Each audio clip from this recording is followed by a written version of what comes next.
of those teams are ranked. Two SEC network games and the 8 o'clock game on ESPN2, Arkansas and Texas, comes from Austin. That Alabama team who really doesn't have a whole lot to be proud of. Everything's kind of overrated. Their wins have been, against teams that aren't really that good, evidently, we're told right now. Look, I'm just throwing it out there. I'm not saying maybe I do believe it, but maybe some people can convince me otherwise. Yeah. Maybe they can convince me otherwise, but I'm just throwing it out there because I'm just one of these guys looking ahead. Is that a big win? Barry tells me quad one. I'm not really sure. I'm sure I know there's a map and a guideline and a bullet point list of what's a quad 1, 2, 3, or 4. I think I have a guess. Big boys are quad ones, and leeches and low-hanging fruit and teams that are just looking for a paycheck are quad 4. I could be wrong. I'm just throwing that out there.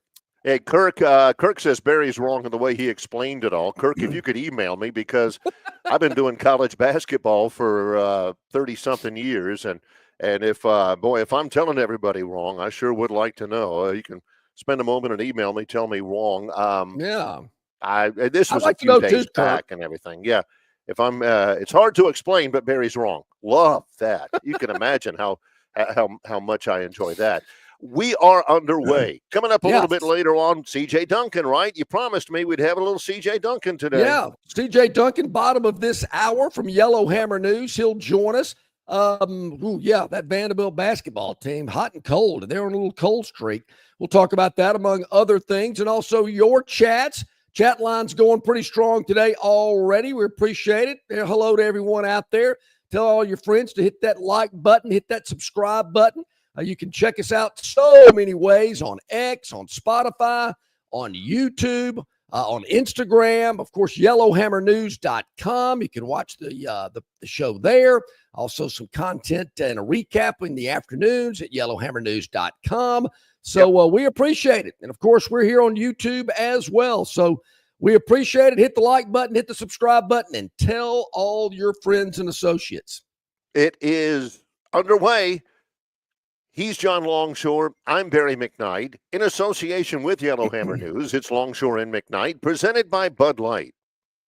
Hey, folks, let's start 2025 off on the right foot at Stivers Ford in Montgomery, where you can get a 2024 Ford Bronco up to $10,000 off MSRP as low as $34,990. What about the popular Ford Escape? Well, you can get one as low as $24,990 and 1.9% APR for 66 months. The Ford Explorer is what started the SUV craze back in the early 80s, and it's still going strong today. You can save up to $8,000 off MSRP as low as $33,990 and 1.9% APR for 66 months. But I know what you're asking me. John, what about the popular F-150, America's best-selling pickup for over 50 years in a row? Well, you can get a 2024 F-150 Crew Cab at 1.9% APR for 60 months or up to $15,000 off MSRP, plus no payments for 90 days. And they've got plenty to choose from. I've never seen as many cars and trucks on the ground at Stivers as they've got there today. Go by and see for yourself. 4000 Eastern Boulevard, Stivers Ford in Montgomery, where Price sells cars and trucks. In sports, if you think joy only happens after you win, think again. Look at the world's most successful athletes like Serena Williams, Brooks Koepka, and Alex Morgan. They don't spend all their days grinding away. They take time to enjoy themselves, like getting together with friends over a Michelob Ultra, because they know that happiness is the key to winning, and that joy is the whole game, not just the end game. Michelob Ultra. 95 calories, 2.6 grams of carbs. It's only worth it if you enjoy it.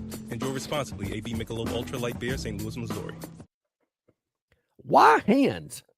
At Hands Heating and Air, you get this area's highest ranked service provider with 24-hour repair service, no overtime charges, and their same-day service guarantee. Plus, instead of other companies' 30-day repair warranty, Hands gives you a 3-year repair warranty. Hands Heating and Air is here for you 24/7, 365. And service is not just something they do, it's their way of operating, for you in mind. All of Hands employees are trained to adhere to this standard. They work hard to ensure that this standard is maintained, and they are constantly looking for new ways to better serve you. Call Hands Heating and Air today at 508-5382. That's 508-5382, or find them on the web at 834hands.com. Okay, back at it, about 18 minutes past the hour here on a Wednesday. Barry, obviously talking a lot of basketball, and it's never too soon to start talking about the SEC men's basketball tournament and our good friends at Total Sports Travel. Let's face it, folks, Auburn and Alabama are going to be huge at the SEC basketball tournament. A lot of teams in this league are, because there's a lot of them that are projected to make the NCAA tournament. And, of course, with 16 teams, that's even more action. And, Barry, check it out. Now, before I give everybody the info, when we went to SEC Media Days in Nashville, did we stay at the Omni? Yes. Okay, yes. I thought so. The Downtown. Omni Hotel. Right in the middle of a bunch of construction, but that was a year and a half, 2 years ago. I think the whole town was under that Broadway? construction. That main drag in that Broadway, I think this is the main drag where Bridgestone Arena is. Yes. And I got to think that they've finished that. I'm with you. Yeah, there was a lot of construction on Broadway 2 years ago at Media Days. But Total Sports Travel, go check it out, folks. You need to be in Nashville March 13th through the 16th. They've got your hotel accommodations for you there at the Omni Nashville. Barry and I've stayed there. We can highly recommend it. A great hotel. Omni Nashville, right there in the center of everything, 1 block away from Bridgestone Arena. Walkable. It's great. Check it out. Auburn, Alabama, whatever a fan you are of, because that's where everybody's staying. That's where everything's centered around. They've also got ticket booklets available for you. If you need tickets to the SEC basketball tournament in Nashville, they've got them for you. So check it out today. It's never too early to go ahead and lock in your reservation. It's very easy. Just go to TotalSportsTravel.com. That's TotalSportsTravel.com, or dial them up, 877-389-3750. That's 877-389-3750. Total Sports Travel. They handle all of our travel needs here. They should handle all of yours as well, particularly when you're going to cheer your team on to victory. Total Sports Travel handles it all for you. So check it out for the SEC men's basketball tournament in Nashville. That's just a little bit more than a month away. Yep. And you need to make sure you take it. You take advantage of that opportunity, and you take a watch. Other than that, everything else is ready for you. Make sure you don't miss your game. Make sure you don't miss the tip-off time if you're calling your man from Nashville and everything. Other than that, man, they have got everything else taken care of for you. All you got to do is watch hoops. Yeah, it's great. And I know people that are basketball junkies that go to the tournament every year, whether their team's playing in a game or not, they'll still sit there and watch the other games in the tournament. I mean, it's like just a basketball fix. I mean, you don't have to be that kind of fan. If you just want to go watch your team, I get it. No big deal. But you're right. A lot of the times we've gone with Total Sports Travel, it's been to a football event or something like that. And they do a great job of it, but you got to take a bus to get to the hotel from the the stadium from the hotel and back, which is fine. No big deal. But it is nice when you just walk out of the hotel, take a left, and go a block down the street, and there it is. Somebody texted me, said the construction's all done and everything. That's nice. It's a nice area. I mean, you got a couple of real nice eating places, nice restaurants. There's a good barbecue place right across called Jack's, but I'm not going to give any anything. A couple of things here. Kirk, somebody said rule number 1, never insult. Kirk didn't insult me. I don't think I'm wrong in what I said with the quad 1. What I love is Kirk saying, "Oh, Barry's wrong." I'm not going to tell you why, but who said don't? What was that again? What rule number 1? Says, rule number 1: never insult the program host. That's our job, And John's like our pledges. You guys can't talk to John that way. Only I can talk to John that way. Who is? I don't. I can't really read it. Is it Lita? I don't know. In over 30 years, how many people do you think have insulted us? I mean, are you kidding me? I mean, quite a few. Yeah, it doesn't matter. I mean, I'm used to that. That ain't no big deal. So anyway, but he says it's a pain in the Ty and Barry to explain it all. Yeah, okay. All you need to know, and I'm not going to spend I probably spent too much time explaining quad 1, quad 2, and all that. Here's the thing to remember. If you beat good teams, it's good. If you lose to bad teams, it's bad. Yeah, if you lose to a good team, it's better than losing to a bad team. Yeah. Nobody except the real nerds sit there and say, that's a quad 3 win. That one, no. If you beat really good teams, you're doing all right. You lose to really bad teams, you're in trouble. I'm going to leave it to Jerry Palm and Joe Lenardi to tell me who's a quad 1 and who's a quad 4. And whatever they say, I'm going with it. Now, I also have to issue an apology. Yesterday, it was noted that we neglected just a little bit, Dennis Mitchell on the chat line. I see that. Yeah. Dennis. love Dennis. He had a lot of stuff yesterday, but we were very busy yesterday. We even had chatters that were saying, hey, Barry, can you acknowledge Dennis today? Dennis, who I love, salt of the earth. Dennis, he chats in, a former Lifetime Achievement Award winner with us. Dennis chats in about actually 5 minutes ago. No. 8 minutes ago. And he says, Barry and John, your thoughts on Leonard Hamilton resigning as Florida State head basketball coach. What names are you hearing? And then that was at 7:19. And then at 7:20, Dennis says, Barry, nice glasses you are wearing. Please acknowledge the stuff I sent you in the comment line on YouTube. Thank you. Yeah. A couple of things here. So he says, hey, Barry, acknowledge Dennis. Dennis, I love you. Love you, Dennis. Yeah. Dennis, I mean, do you not want to know what I think about the stuff you sent yesterday? I mean, do you want my take on it? I mean, wow, Dennis slapped me across the face.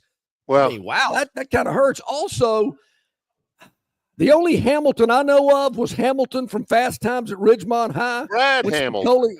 When Spicoli walked in and went, whoa, Hamilton. Yeah. No shirt, no shoes, no dice. Dennis, I got to tell you, if Barry would have come on the show this morning and said, John, I got $100 right here, without looking, who is the head basketball coach at Florida State? I wouldn't have won that. He's been great. 100. I mean, they've been good. They're not that good lately. Leonard Hamilton, number one, I'm not surprised he's retiring. It's at the end of the season. It's not now. Yeah. I'm not surprised he's retiring because he's 76 years old. He was the first Black assistant coach ever hired at Kentucky by Joe B. Hall, John. That's how long Joe B. Hall. Yeah, man, no kidding. That's so that gives you an idea. But and during the offseason, there was a threat of a lawsuit brought against Leonard Hamilton in Florida State as a co-defendant because the alleged players, there were 4 of them, alleged that they were made promises for NIL from Florida State, and Florida State never lived up to them. And of course, there's nothing written. It was all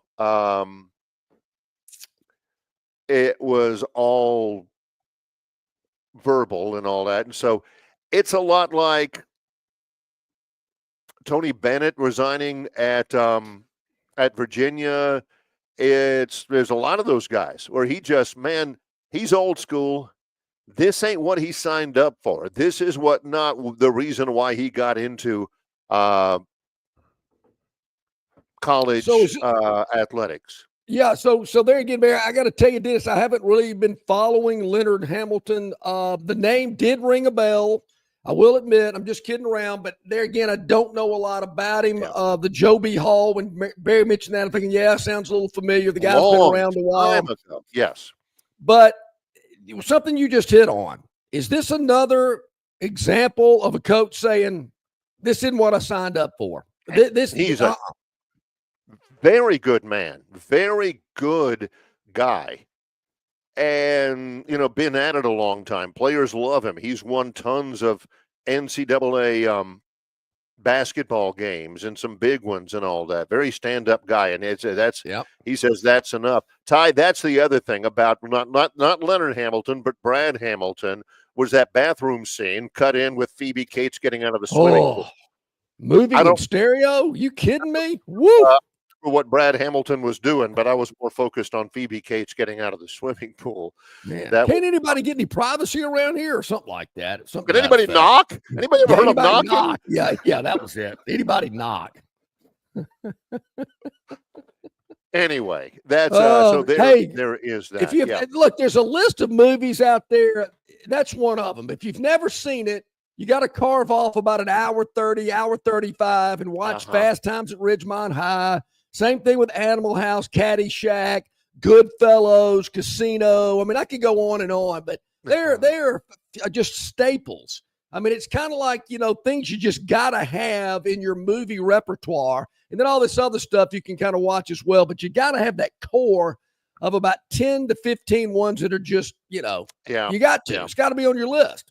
Yeah, I don't care how, some of you guys watching, some of you younger guys are going, I'm not watching that. Those are movies from like 40 years. I don't care. Yeah. As somebody, if you know a young person, either give them the list or go, I don't know, kids don't rent DVDs anymore. Just make sure it's for the education of America. No doubt. People talk about how the educational system is falling apart. Do your part. Make them watch Fast Times at Ridgemont High. One of the great acting performances ever was Sean Penn as Jeff Spicoli. That was spot on. Yes. I mean, Forrest Whitaker's in there. He's Jefferson. Don't touch my car. I'll kill you. No doubt. There's some great ones in there. No doubt. A lot of young actors that kind of got their start. Yeah, I was kind of, both my daughters are old, grown, in the real world, graduated from college, all that kind of good stuff. And maybe it's over this past Christmas, this conversation came up. The movie Animal House came on, and I said, "Oh, what are the classics? If y'all did this a great movie," and they both said, "Never seen it." I couldn't believe it. I went, "What? You've never seen Animal House?" How did you make it this far? I mean, shocked. You've gotten quality parenting, you've gotten high quality mentorship, and that slipped through the cracks. I could understand not teaching your kids how to change the oil, or not teaching your kids how to fix a flat or something like that. Sure. But anybody's kids are saying Animal House. Yeah. And I just take it for granted, Barry. I just took it for granted. I'm thinking guilty. Guilty. Yeah. Sure. They watched it. They should know to do that. And I kind of went, to me, it should be a prerequisite. Anybody that goes through the Greek system at the University of Alabama should have watched Animal House, or at least watched it while they were in the Greek system. I mean, that's a no-brainer. I don't know. Kids today, what do you do? I don't get it. Well, I know what we do. We go to CJ Duncan in just a moment. We're going to talk. John, it's Super Bowl week, right? Is it? Wow, it is Super Bowl week. Yeah, it is. We're going to talk a little football. We're going to get some of that deep into it with CJ Duncan, Yellowhammer News. We are live. I am in Harrisonburg, Virginia. John is in Montgomery. We are halfway through the first hour in association with Yellowhammer News. It's Longshore and McKnight, presented by Bud Light. Don't miss your chance to win big at Victoryland Casino. Play the latest, hottest, most exciting games around with fun bonuses and big jackpots. Don't miss out on your free play. Stop by Player Rewards today and check out this month's exciting free play promotions. Come see why our players keep coming back. You'll have more fun at Victoryland Casino, where you can be a winner too. Victoryland Casino, located off I-85 exit 22, Shorter, Alabama. Must be 21 or older. Heads or tails, kick or receive, with the wind or against the wind. Buy your friend a Bud Light. Buy a stranger a Bud Light. Go to your team's bar. Go to the opposing team's bar. Buy around during the next truck commercial. Buy around during the next talking duck commercial. If you're truly up for whatever this weekend, grab the perfect beer for whatever happens. Crisp, refreshing Bud Light. Make two plans and let the NFL coin toss make the call. Enjoy responsibly. Bud Light Beer, Anheuser-Busch, St. Louis, Missouri. Local banking expertise, the newest innovations and technology, personal attention, genuine hospitality. It's all just part of the Riverbank and Trust difference. They invite you to experience it for yourself. Welcome to Banking Above and Beyond at River Bank and Trust. Locations throughout the River region, locations throughout the state of Alabama. River Bank and Trust.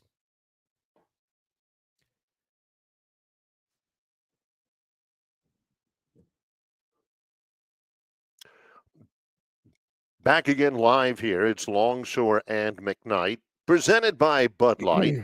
Great to have you along with us here. Again, John is in his main studio. I'm in a hotel room in Harrisonburg, Virginia right now, getting a little football conversation. The Super Bowl is coming up on Sunday. Mm-hmm. They're already prop bets being really charged up about how long it's going to take John Batiste to sing the Star-Spangled Banner. Yeah, we talked about that last week with Ralph Michaels. We'll probably talk we talk about it a little later as well this week. Yeah. Some people have kind of snuck into the rehearsals and been able to time it. That seems a little sneaky to me, if you will. But I've always thought that was kind of a crazy prop bet. The length of the national anthem, I've never understood that one. But there's some crazy folks out there that will certainly do it. Hey, let's check in with our good friend CJ Duncan from Yellowhammer News. Joins us each and every week. Hey, CJ, hope you're doing well. Thanks for joining us. Good morning, guys. Thanks for having me. Oh, it's always great, CJ. Super Bowl, just overarching thoughts about it all. Philly, Kansas City, who do you like? Do you like the run-up to it? Do you like the presentation and setup of the Super Bowl as a former player? You know what? I understand it, right? This 2-week span of the build-up, trying to get everyone excited for the Super Bowl. But I tell you what, I don't know that me personally, I don't know that I needed 2 weeks to get excited for it. I was excited for it in the NFC and AFC championship game. So I don't know that I needed 2 weeks, but I'm excited to watch this game. The Eagles right now seem like the better team. If you just look at it player for player, position group by position group, the Eagles feel like the team. But, when you've got 15 on the other side, he kind of equalizes a lot of things. So, I look forward to watching history. I feel like history will be made. I think that's on Sunday night. I think history will be made. Kansas City Chiefs will go for a three-peat. Yep, that'll be NFL history if they can do that. I wonder if the league really wants a team to win it 3 years in a row. They like the parity part of it. But as a player, and I know you had this during your playing career, CJ, there were off weeks, but this is a different off week. I mean, there's so much media attention. These teams get to the game site, 5 and 6 days before the kickoff. I mean, there's just so many distractions. I mean, you got at some point in time, you just got to go, can we just play the game? Yeah, no, I think you said it exactly right. Distractions, from the media to, the different events that are going on in that site, but also dealing with family and friends. Everybody wants a ticket, right? And so trying to organize that and the logistics behind trying to take care of everybody that feels like they played a role in you getting to where you are, because there's a lot of those that raise their hand around that time. So you have to somehow filter that. You have to really kind of have a gatekeeper that can take care of all that while you focus on the main thing, right? Because that's what got you there. That's what's paying the bills. So you got to find a way to lock back in and get ready for the biggest game of your life. Are you surprised? This has been a topic. CJ, are you surprised that Jalen Hurts has had the level of career that he has had playing in his second Super Bowl now, when you saw him, say, coming out of Alabama and then maybe coming out of Oklahoma and going into the NFL? I felt better about him once he came in for Tua. Not when he lost his job to Tua, but when he came in for Tua. It just showed me a lot about his character. And that's what you need at the quarterback position, and that's what your teammates really rally behind. He's just a steady guy, right? He never gets too high, he never gets too low. He's going to be consistent. He's going to work hard. This guy was a bodybuilder or a weight. He was in weightlifting competitions in high school, so he's tough as nails, right? But to see that he's steady, he's not going to allow anything to get him riled up emotionally. And when you have that kind of personality and character, it's only a matter of time. You just got to keep showing up. Keep showing up every day, and it's going to end up working out for you. And that's what Jalen Hurts did. And honestly, a lot of young players should watch how he carries himself on and off the field, especially at that podium. See, John, CJ is saying weightlifting, being a weightlifting guy in high school, that builds character. So that answers a few questions about John. By the way, I was not a big weight room guy, CJ. I know you might find that hard to believe, but man, they would put us in that weight room, shut the door, and turn the heat all the way up.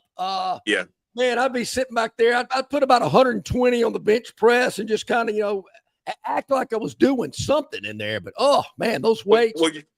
Well, in your defense, when I was in high school, because I was the quarterback but also the center fielder, they didn't want me lifting a whole lot of upper body weights for arm reasons, right? But once I got to college, I realized I had a lot of natural strength, so I was lifting with the running backs and the linebackers as a receiver. So I ended up falling in love with it. If I'd only known that back in the early 80s, that would have been a great response to my coaching staff. Coach, man, come on. I don't need to lift weights. You kidding me? Forget it. Well, you got to protect your arm. Use your shoulder, That's what he hit my arm. Since we're talking about, the offseason stuff and the workouts and stuff, I wrote this down to ask you this week. Because like Texas played 16 games this year. Ohio State, I think, ended up playing 17 and won the championship. It was before you started college. It was probably a pretty good while ago now when the NCAA said that your spring game counts against your 3 authorized scrimmages you can have in spring ball, right? Mm-hmm. It used to be the spring game was just a little fun thing, but now they count it as one of your practices. And the coaches hated it, CJ, because, the fans were out there. You felt like you had to give them a show. You didn't want to give away too much if somebody was filming it.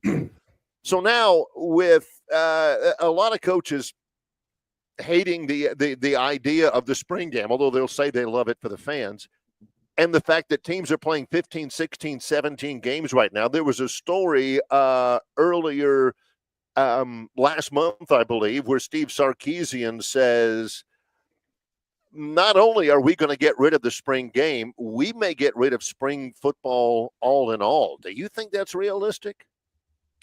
I don't. I think it's interesting that Coach Sark would say something of that nature. I think I don't think you can get better during the season. I'm one of those people who think you are who you are when the season starts, right? You can kind of tighten up on some of your mistakes when it comes to pre-snap penalties or whatever it may be. You can tighten up on those things, but you're probably not going to get better as a football player during the season.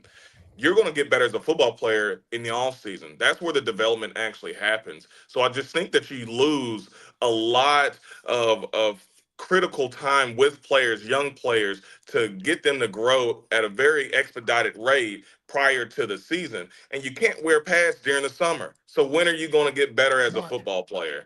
It's not just going to magically happen. So if he's thinking, either get rid of it or really revamp it to the pro model, educate our listeners in your pro experience. What happens during the offseason? There's organized. There is not spring practice in pro football. How do they approach it, CJ? Well, you're pros for a reason. You've already been through all that, right? You've already been through spring practice. You've already done all the hitting. They're not going to teach you how to tackle. You're being paid now. You should know how to tackle. You should know how to catch a ball. You should know how to run routes. What you're doing is building chemistry normally in the NFL. You're building chemistry with your quarterback or with, if you're a linebacker, with your safeties and corners. That's what you're doing, really. It's more technique driven. It's more finding different ways, different loopholes to beat the guy across from you. NFL is all about matchups, right? And even in camp, you may hit for, a week, maybe. I don't even know if you're doing that, but they're pulling off of you and they're getting ready for that first game because you only have 3 preseason games. And the stars and the veterans are not going to want to play in the third one. So really, you got about 2 weeks of real solid, kind of football. So I think once it going to the, high school guys going to college and trying to develop is a lot different than guys who've already figured it out. All right, let's go back to the spring practice in college. Barry, you mentioned Texas and Steve Sarkisian. I'm hearing Nebraska wants to do the same thing. Just do away with it, not even have a spring game. They get 60,000 to show up in Lincoln, but they had teams poaching players off of their program last spring because they showed everybody what they had. So they had people coming in there, boop, boom, boom. We'll take this guy. We'll take that guy. Looked good, Yeah. And so there again, these other coaches and programs got to see how good some of these players were. Nebraska said, forget it. We're not doing that anymore. Well, I hear them, but also, the spring game is controlled by you. You don't have to put it all out there. You can have these conversations with players, prior to the game. I think it is good for the fans to see what the product is and what to look forward to going into next season. It's good for the university. You get all these folks on campus buying concessions, doing all these things. I think it's good for the energy around the university, but, I know when we were playing, we ran the most vanilla part of our playbook, probably the part of the playbook that would not even make it to the fall, right? And usually as a starter, I would be out about, midway through the second quarter. I get a couple drives in, and we're letting the young guys get some run. It feels like Pee-wee, where it's like the participation thing. That's what the spring game was. It was a matter of fact, it got to the point where we had the spring game, and then the very next week, we have another real scrimmage after the spring game, where it was a lot more physical, a lot more gritty than the kind of vanilla spring game would be. We have a real, game after the spring game. So I don't want it to get to this extent, but does the spring game turn into what the NFL Pro Bowl weekend is? Bunch of skills competitions, a flag football game, something like that? Well, the way that these coaches are talking, there may be really negotiations between the school and the head coach where they're like, no, we need something in the spring to get folks excited, and the coach is not willing to put anything out there, and especially if he's paying his quarterback $5 million, he's probably like, what, let's pull back off of him, and we'll do the 40-yard dash, or we'll do the longest toss, or whatever it may be. At this point, I wouldn't be surprised at anything, the way college football is going. Yeah. We had a guest yesterday was talking about the Pro Bowl, and he's saying, if I was a quarterback, especially a guy who has a really realistic shot of getting drafted relatively early, I would go through the senior. No, he was talking about the Senior Bowl, not the Pro Bowl. He was talking about the Senior Bowl and saying, in the Senior Bowl, I would just go through the practices and stuff. And by the time the game itself is played, there's no way I'd play because your offensive lineman ain't blocking for you. Your wide receivers are running, like you said, the most vanilla routes. You haven't had enough reps with them and all that kind of stuff. Do you see value in the Senior Bowl as an all-star game or as a forum to get in front of professional scouts' eyes, CJ?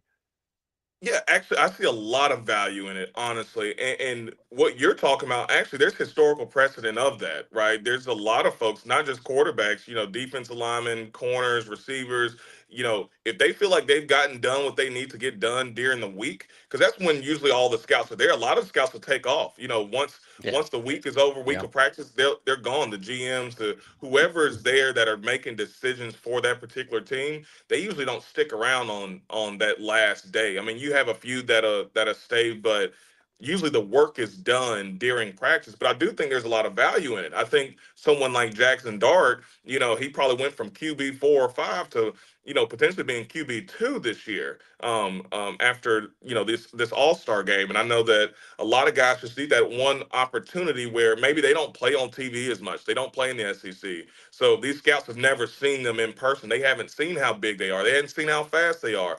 And usually that's the difference in you going, fifth round or you going second round. And if you're doing it against legitimate competition, if you're from a Western Michigan, I think they may have a tight end or something this year.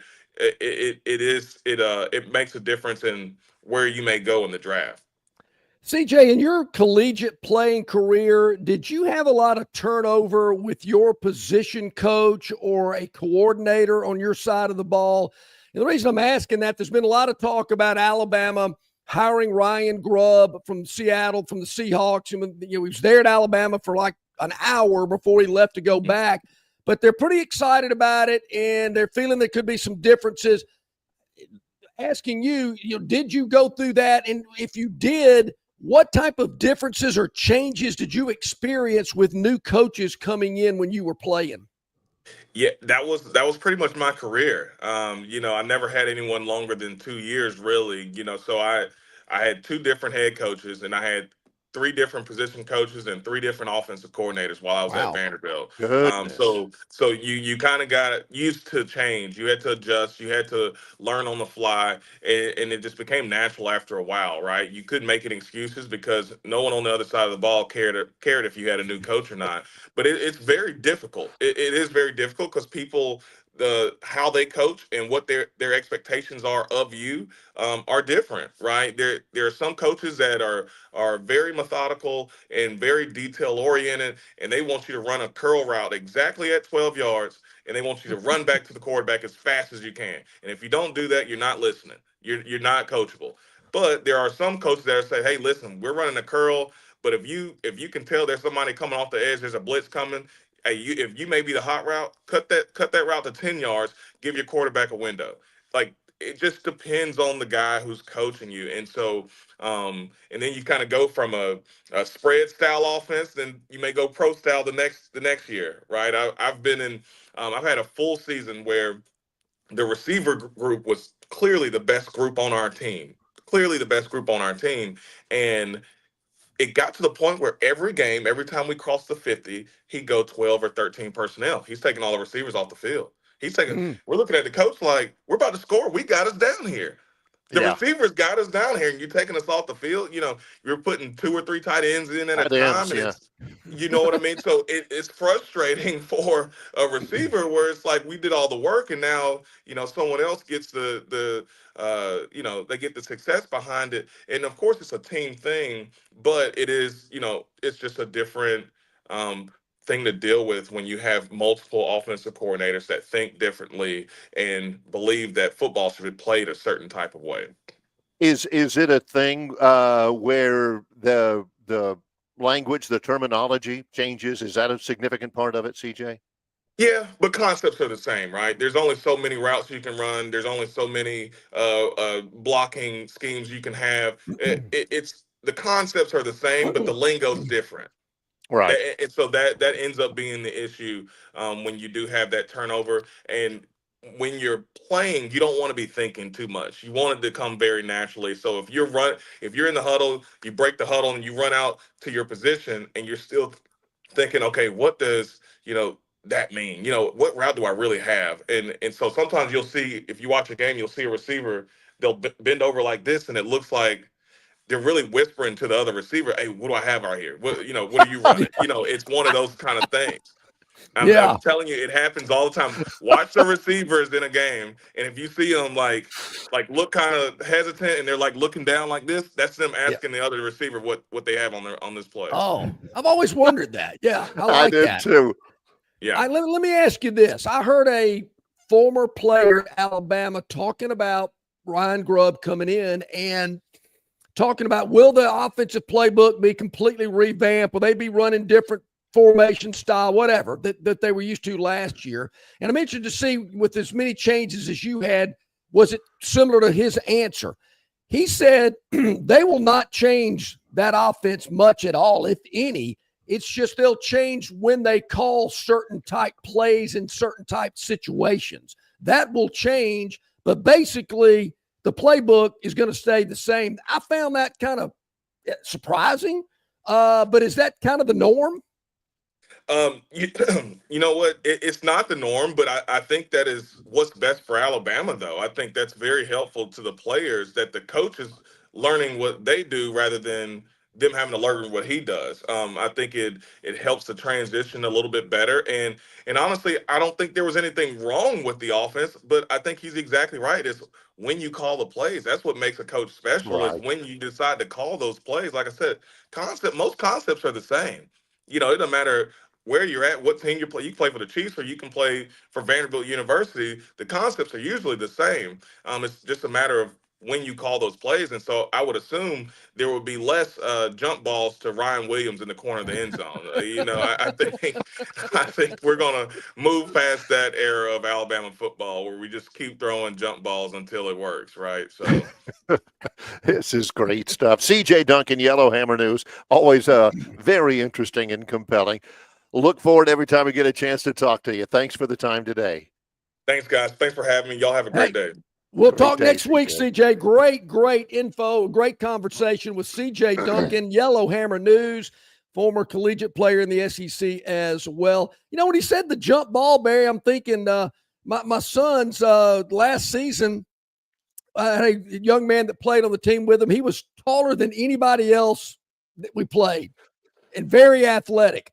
Yes. If it was 3rd and 8, we just sent him out 10 yards and threw it up there and he caught it. I mean, we went jump ball almost every time on 3rd and long. I mean, boom, move the chains, first down. We had a guy on one of my high school teams that was the same way. He was like 6'6" as a 10th grader, and they used to do that. They used to do that all the time. But the thing was, if anybody touched him, if the defensive back had any contact, I guess he was athletic. But man, if he had any contact at all, he was not about. He'd knock him off, and he'd go, "Whoa!" And he was. He did not have many ball skills. I mean, if you threw it up, it had to be perfect. It had to be right to him. It had to be up where nobody else could get it, and the defensive back couldn't, put a shoulder into him. Other than that, it was not much of a. And if he wasn't catching it, he was getting interfered with. So either way, the sticks are moving. I mean, it was pretty good. That's a pretty good player to have on your team. Now you know. Now you viewers know. Next time you're watching a game and you see that wide receiver go like that, it's not like he's checking to make sure he's not offsides or telling the quarterback, "Hey, man, throw it." It's like, all right, what do I run here? I run a go. That's the default. If you don't know what you're doing, run a go and keep looking because it may come to you at any point, So. Yeah, just in case. You got to have somebody deep. I say that all the time. But it's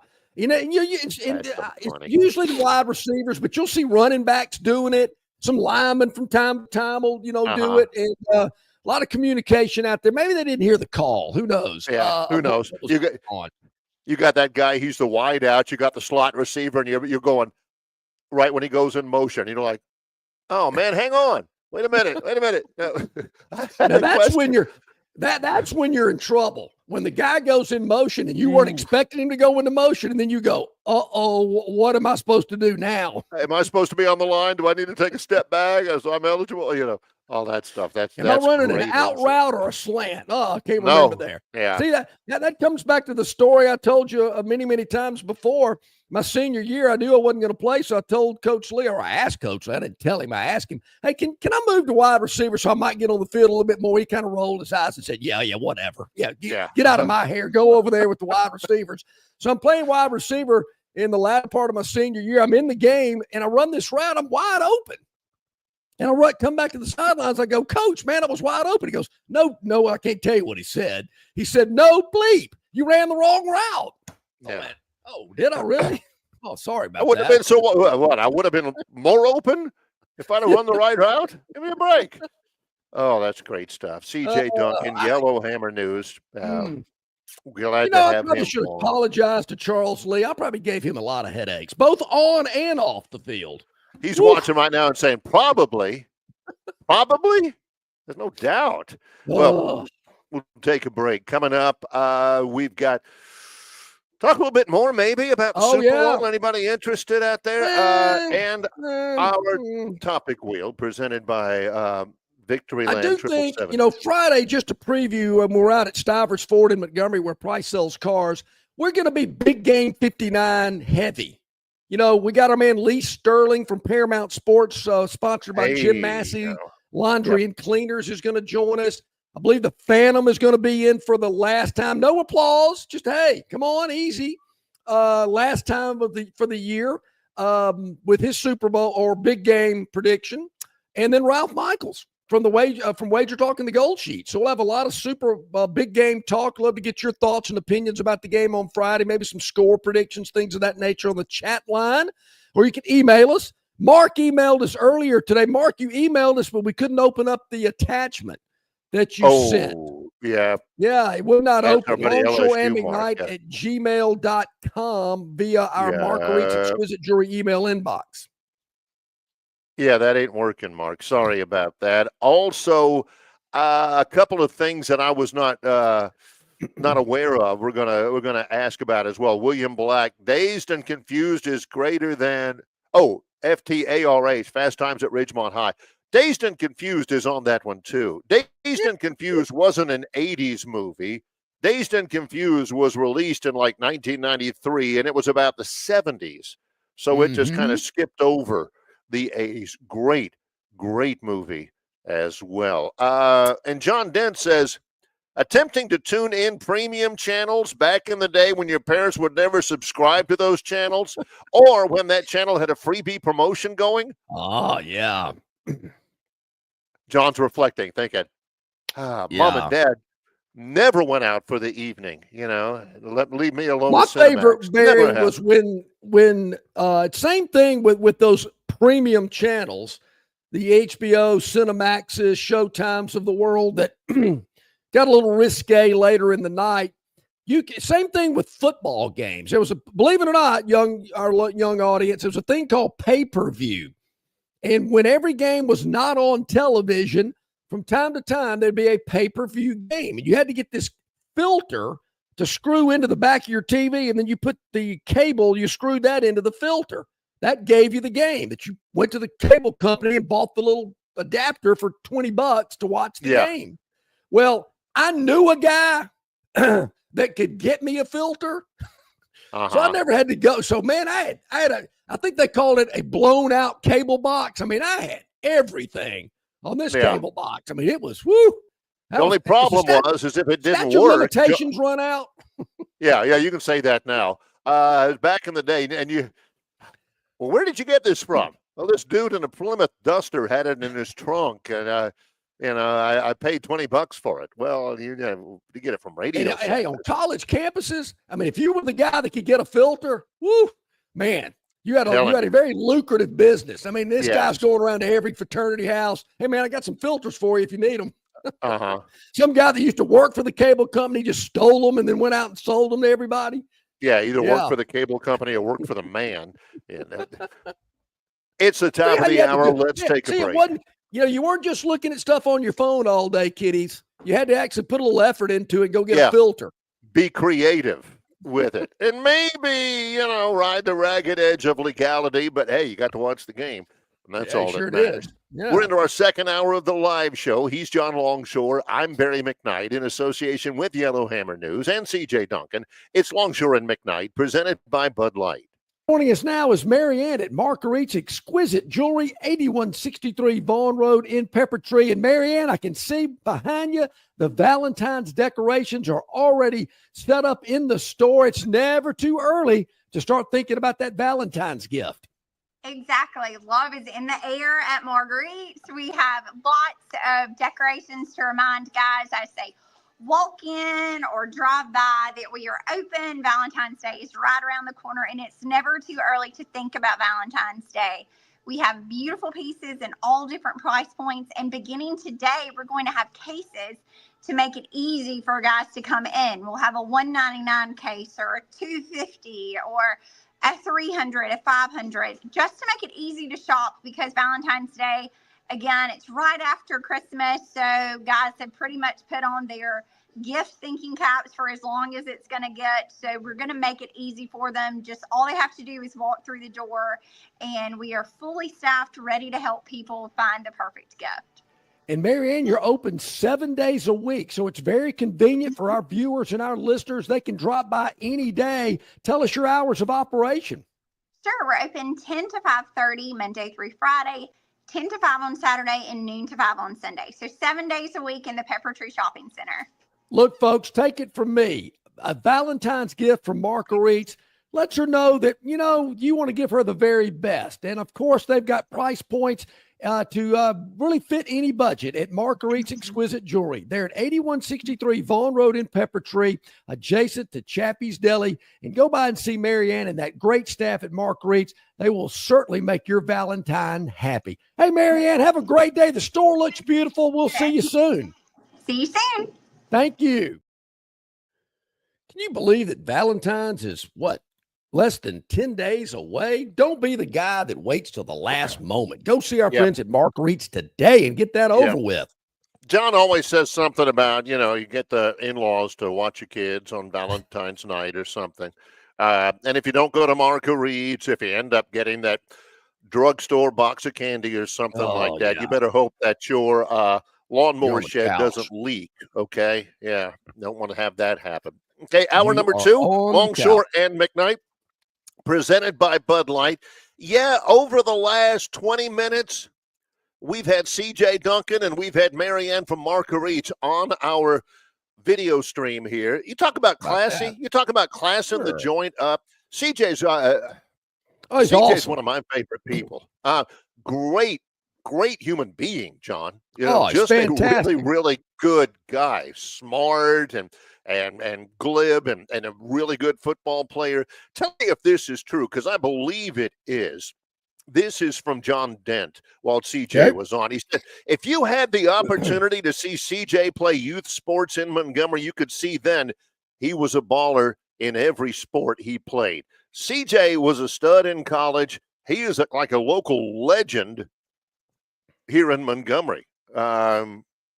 He could play. Yeah, unbelievable. Yeah. Youth sports, got into junior high and high school, still incredible. I remember him as a high school player, just phenomenal. And I remember when he went to Vanderbilt, went, wow, man, that's a big move, big step, SEC. You know, had a great career there as well with the Commodores. And, just a great young man, known him a long time. And glad that he's part of Yellowhammer News and part of what we do right here. His brother, Colin, younger brother, played at Mississippi State. He's a player too. So just really good. Love him. And of course,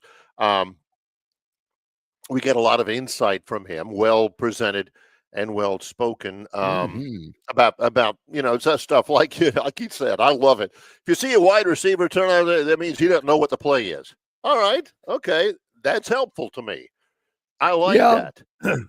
You know, it's kind of like, and I was speaking to someone who was also a Vanderbilt grad, and I mentioned to him about when we asked CJ last week about all these fines that Vanderbilt has incurred for storming the field, storming the court, close to $1 million in fines, and told the guy, said, he just kind of chuckled and said, we can afford it.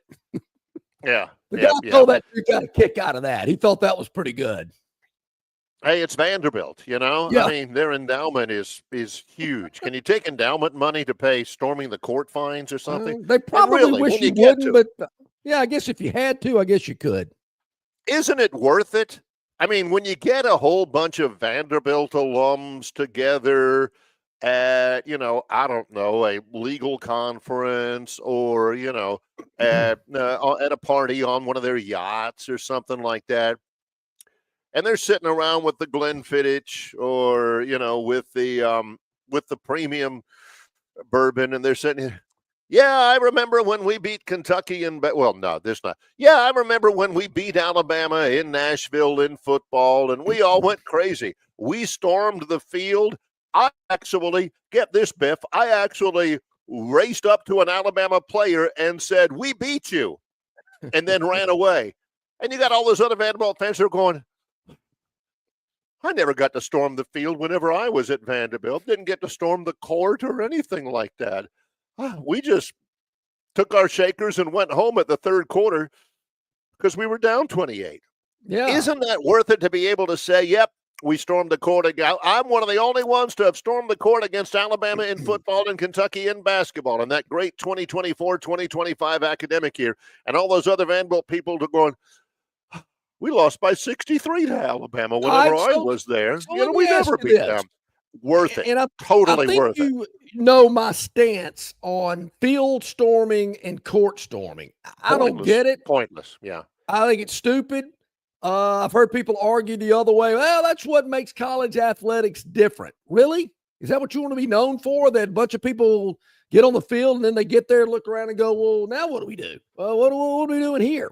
And then somebody's going to get hurt. Somebody's going to, something's going to break. Some guy's going to take a cheap shot at a player or somebody else out there, and it's going to get out of hand. I mean, Auburn was really upfront, and you could tell it was something they didn't like, and they don't want to see it again with this deal with the basketball game. When game day was there and some people got trampled or tripped up or whatever, or scrapes and cuts, you don't want that. That's an image you don't want, and you certainly don't want it after a big win when something could happen on the field. I just do not get it, particularly with all of the fines that go along with it. So as I say that, maybe I haven't watched enough basketball this year. I feel like I have, but it just doesn't seem like I've seen a lot of court storming in the last month or so. But maybe it's changed behavior. Maybe people are. It's like Candace Lee, the athletic director or whatever they call it, executive associate provost for intercollegiate athletics or whatever at Vanderbilt.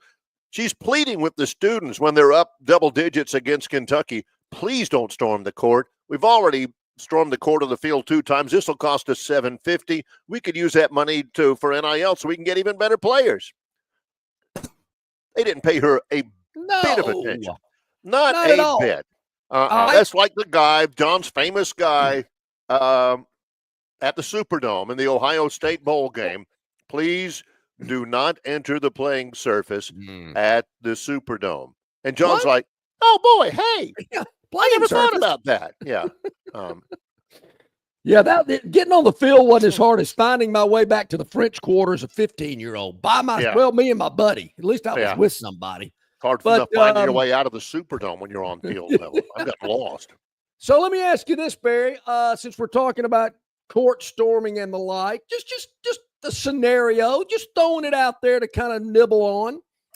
A week from this Saturday, if Auburn remains the number 1 basketball team in the land, and say, I don't know, Alabama remains the number 3 team in the land after going to Fayetteville and Austin and winning 2 road games, and the Tide welcomes in the Tigers, and they battle it out for 40 minutes on the hardwood, and the Tide, I don't know, let's just say Mark Sears hits about a 22-footer at the buzzer to win the game. Yep. Do they storm the court? No, they don't. They don't. Do the fans storm? As we talked about yesterday, the seats right there underneath the goal, they're as close as any seat I've ever seen in basketball. I mean, you are right there if you're sitting in the end zones of a basketball court. Now, the students are up there in the stands, which is about 15 to 20 feet from the floor. You got to have binoculars.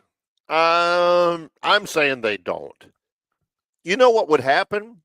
Because there are certain expectations. The students would storm the court, maybe 5 or 6 of them, and the fans would start booing. Get off the court. Get off. We don't do that here, if you had a select few that wanted to, don't put the entire fan base, as Eric Stratton said, if you're going to penalize us, you're going to penalize the entire fraternity system.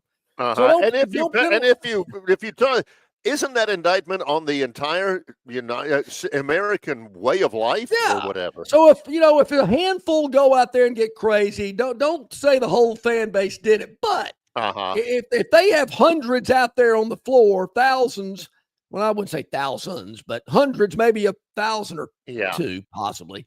If they have something like that, I'm with you. I don't see that happening. I would love it.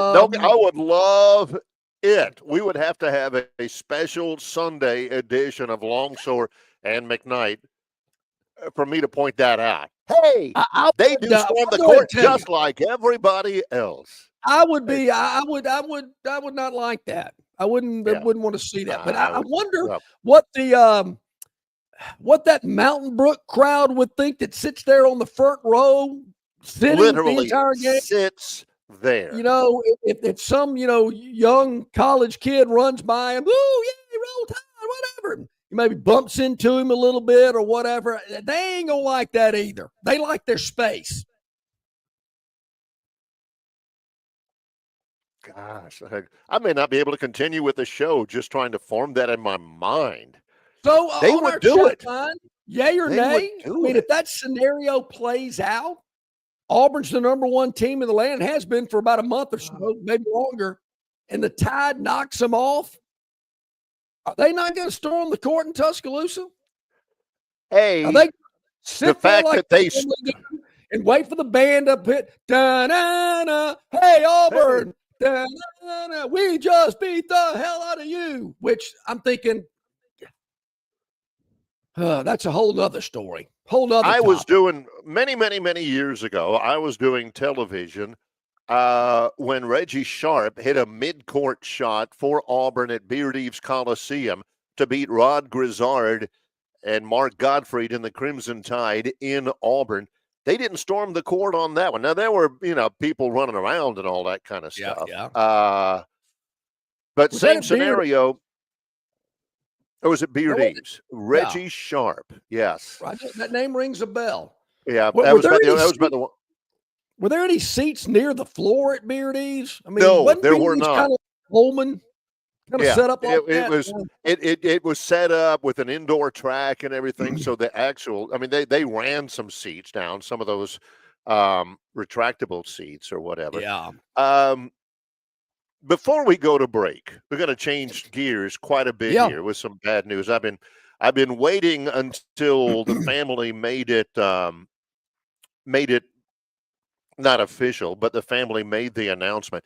A great friend of this program passed away last night. Johnny Williams, who was the gentleman at Troy who hired me. He was the athletics director at Troy University for many years. He was an assistant athletics director at the University of Alabama, and lately he had been working with the Camellia Bowl and a lot of other projects in and around Montgomery.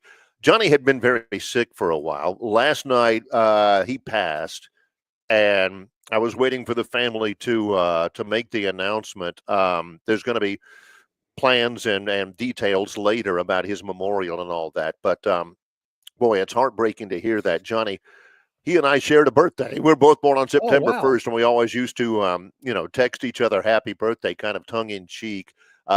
Really did a lot to change the game at Troy. Was instrumental in bringing a bowl game into Montgomery and doing a lot for the city of Montgomery and downtown Montgomery as well. I sure am sorry to hear about all that, John. But I am too. And I remember asking you, Barry, maybe 2 months ago. I was at an event and somebody mentioned about Johnny, and I went, "Wow, I did not know that." I knew that I hadn't seen Johnny in a while, but I hate to hear that because you're right, Barry. I'm telling you, the Camellia Bowl, as well as all the other football games that are in Montgomery preseason. Red Tail Classic, whatever it may be. He made it happen, and he got with ESPN and got it all set up that the Camellia Bowl and the Guardian Classic kickoff and the Red Tail Classic are a big part of what happens here in the capital city, along with so many other sporting events. So certainly sorry to hear that. And if I'm not mistaken, Barry, was Johnny not the athletic director at Troy when they went D1? He was one of the real. It's funny because he had been the defensive coordinator, and he was not the one who was he didn't generate it all. There was quite a bit of leadership at Troy that had that, but he was the guy that believed in it. He was the guy that was, that pushed it, that made it work. Never afraid to think outside the box. well, why don't we try this? Why don't we try that? Let's do this. Let's do that. Stuff that hadn't been done, not only at Troy, but stuff that really hadn't been done at hardly anywhere. Johnny was always that guy who said, why not? Let's try it. It's just he was just such a great. I remember you mentioned he was at Alabama for a while. He and Mal Moore were close, Right. and he was there when Mal was the athletic director. And Johnny was a great storyteller. I mean, Johnny could tell a great story. Yeah, and he had a lot of them. He told a lot of them with us and his association. John and I would have him on, gosh, John, dozens and dozens of times, talking about Troy, talking about Montgomery, talking about the different entities and all that kind of stuff. And that would always be good for us whenever he'd get involved with a story and knew everybody and connected with everybody. Just on behalf of John and everybody and our longtime association with him, condolences to his family and sorry to hear of the news of his passing. In association with Yellowhammer News, it's Longshore and McKnight, presented by Bud Light.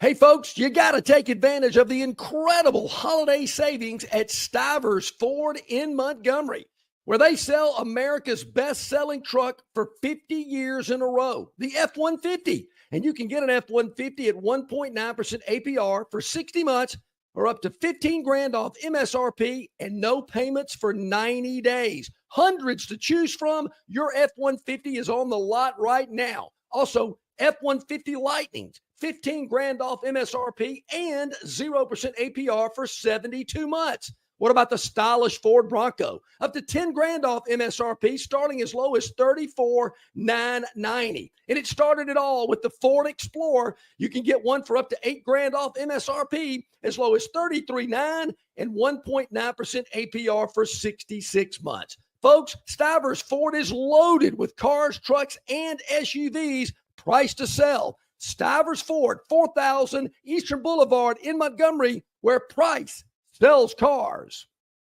Heads or tails, kick or receive, with the wind or against the wind. Buy your friend a Bud Light, buy a stranger a Bud Light. Go to your team's bar, go to the opposing team's bar. Buy a round during the next truck commercial, buy a round during the next talking duck commercial. If you're truly up for whatever this weekend, grab the perfect beer for whatever happens. Crisp, refreshing Bud Light. Make two plans and let the NFL coin toss make the call. Enjoy responsibly. Bud Light Beer, Anheuser-Busch, St. Louis, Missouri. Hey, this is Barry McKnight from Longshore and McKnight, telling you about our friends at River Region Straw. You're not buying sticks or stems and pine cones. You're buying premium long needle pine straw from River Region Straw. Kenny and his staff have access to the best pine straw in the River Region, full of color, that'll last all season long. They've got locations in Montgomery, Prattville, and Auburn, and no order is too big or too small. From a few bales to an 18-wheeler trailer load, River Region Straw also has seasoned firewood for the cold days and nights ahead. Pickup is available, and your order can be delivered if you like. They can even spread your pine straw if that's what you want to have happen, for sure. Call or text Kenny today, 669-5959. That's 669-5959 for all of your pine straw and firewood needs at River Region Straw. All right, about 21 minutes past the hour here on this Monday. Of course, just to let you know, tomorrow here on the program, Jason Caldwell, Auburn Undercover, at the bottom of the first hour to kick off hour number 2. It's Thursday, 8 o'clock. That means Rodney Orr, the Tider Insider, sponsored exclusively by our friends at the Destin Connection Seafood Market, the freshest seafood direct from the Gulf, delivered multiple times during the week at the Destin Connection Seafood Market, 3750 Norman Bridge Road. Call ahead. Your order will be ready for pickup. 288-4272. That's 288-4272. What about calling them today for a great po' boy for lunch? I recommend the grilled grouper po' boy, but if you want fried oyster, fried shrimp, you name it, they can make it up for you with their great slaw and their homemade beans. They are so good. The Destin Connection Seafood Market. Go by and see David and the crew. The freshest seafood is at the Destin Connection Seafood Market. Oh, man, here I am in Harrisonburg, Virginia, and all of a sudden I want a group of po' boy from Destin Connection. Man, it is so good. I might do that today myself. Couple of things real quick I wanted to get to before we hit the wheel. Number one, shout out to Bill from Baltimore, Bill Miner. John, he checks in at 8:14 this morning. He says, I'm listening to you guys on a high-speed train in Italy with my family. Sweet. Weird thinking of the game ending at 3 a.m. here in Italy. You're talking about the Auburn's win against Oklahoma. How about that? Bill. We're on a high-speed train in Italy. Man, that is fantastic. Glad to hear that. I'm thinking maybe 3 in the afternoon there, Bill. I'm thinking if my numbers are right, somewhere close. That is outstanding. Barry, in our years together, we've had people calling us from places all over the world. Man, it's great. Sailboats in the Caribbean, the Hawaiian Islands, Europe, Japan, you name it. We really people appreciate in the service that. Where was that guy? He was in Yemen or something like that, or Saudi Arabia, all that kind of stuff. Bill says, it's 3:23 local time in Italy. He's chatting us from Italy right now. Says it's 3:23 in the. That is so cool. In the afternoon. I wonder how long you're going to be out there in Italy. Barry, I was kind of wondering about that because I thought, we hadn't heard from Bill in a while. Now we know he's in Italy. There you go. Fantastic. He's in Italy. Yeah. Say hey to Nick Saban. The other thing that I wanted to get out there, and a buddy of mine, an Auburn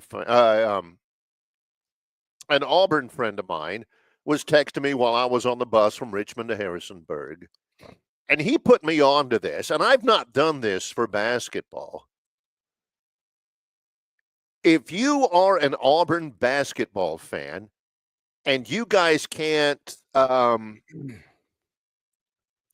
to the game, and you're watching it, and you want to have the best experience you can while you're watching it, my buddy says you have got to watch an Auburn basketball game with your laptop up and on the TinerInsider.com message boards.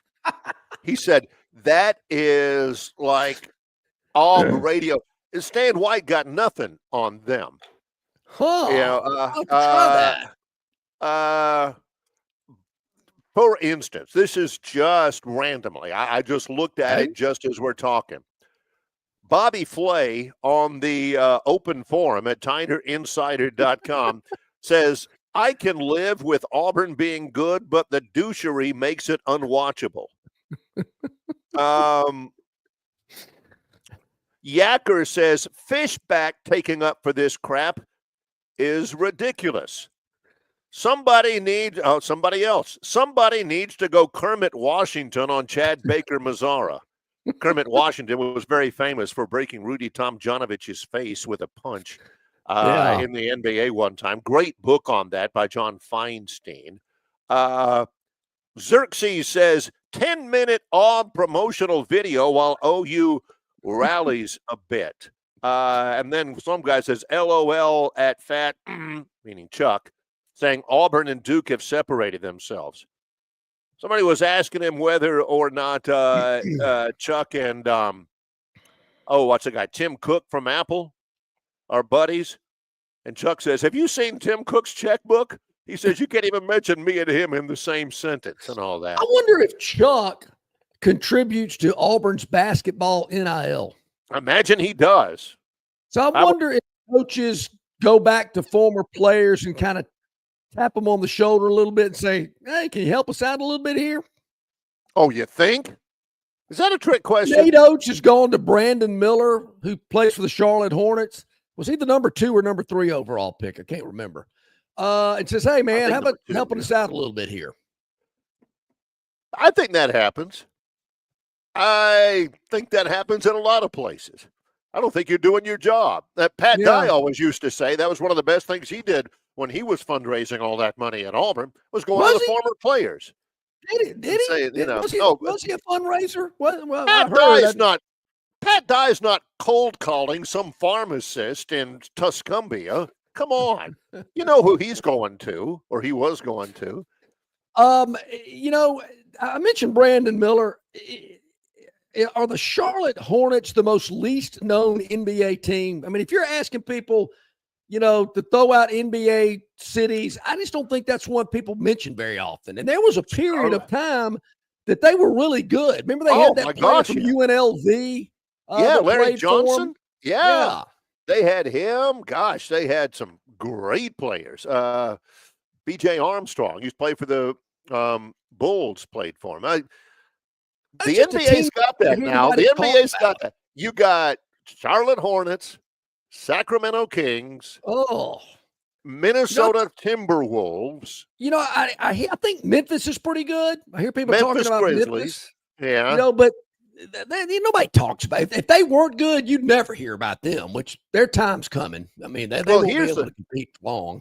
Here's the deal is probably the best team in the NBA right now that nobody pays attention to are the Cleveland Cavaliers.